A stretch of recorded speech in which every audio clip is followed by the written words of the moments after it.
Welcome back to NTV News First Edition. How many of you grew up watching Three's Company right here on NTV? While the characters, Jack, Janet, and Chrissy, were the stars of the show, it's Helen, Mrs. Roper, who's seeing worldwide popularity right now.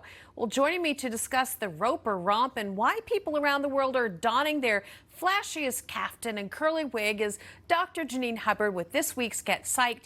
And I do want to say I'm surprised you didn't wear one. Oh, sadly, at the moment, it's a little more fitted. I'm clearly going to have to up my caftan game. I think the Golden Girls and Mrs. Roper were onto something. And apparently I missed that as a COVID home wardrobe fashion. You know, it's so fun to see. I've been watching a lot of this on social media. We're showing a little bit of video now, I think, that we got from TikTok. It's so much fun. But what is really going on here? Well, that was what I was curious about. I kind of went, why her? Why now? What the heck's going on? I mean, don't get me wrong. I never need an excuse to put on a costume and go and socialize with people. But what was going on? And it's really interesting because historically this has been going on for a little bit more than a decade and started as part of a gay event down in New Orleans. And it can involve parades, it can involve bar crawls, it can involve, you know, home parties or trivia, or there's often a charitable component to it. And people are embracing this idea of dressing up in very all-inclusive kind of clothing, the wigs, the jewelry, the sunglasses, and there's a freedom of being wild and wacky as part of a group in public.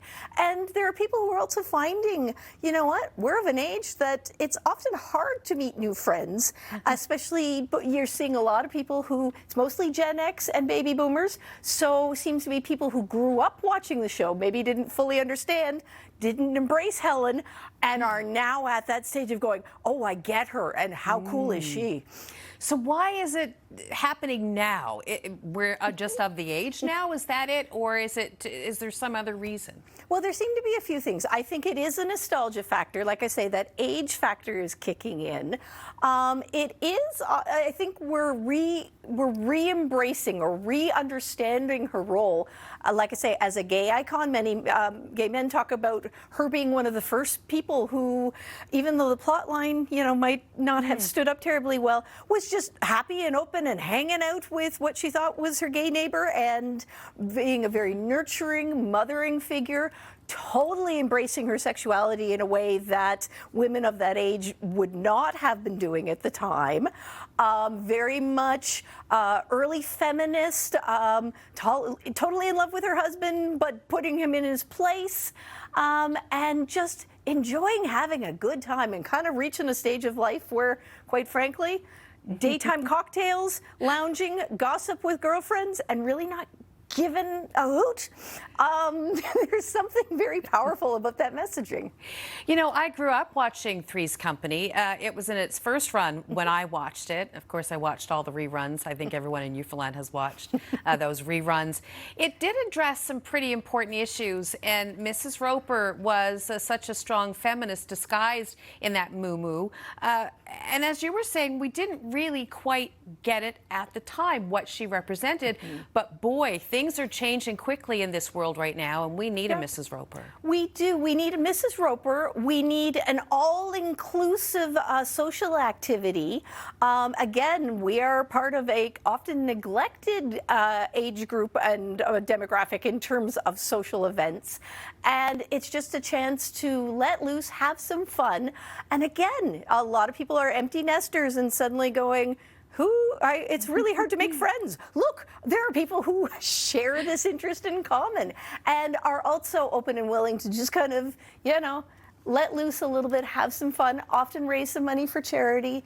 I mean, there's no harm in any of this other than perhaps a few, extra creative cocktails, and maybe some limbo bar contest accidents.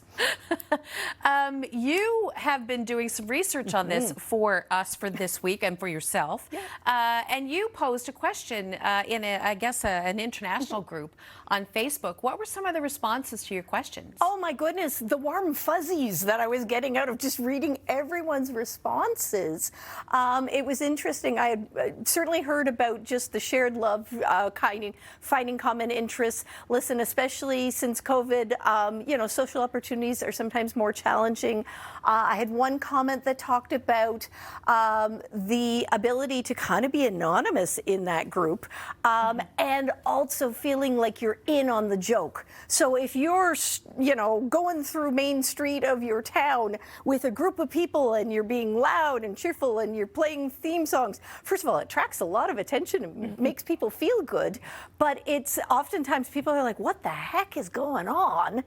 And you're in on the secret. So it was a really interesting idea of kind of forming social connections and just embracing middle age, which as women we don't always get a chance to do. So if this allows, again, that feminism and important values like openness and acceptance, and I think I read her as being described as like the most mothering, nurturing, sexually forward drag queen that people have encountered. So I'll be honest, I wasn't allowed to watch it as a kid. Right. And so I'm discovering all of this and thinking, okay, yeah, some of the plot points haven't held up terribly well, but boy, Mrs. Roper has.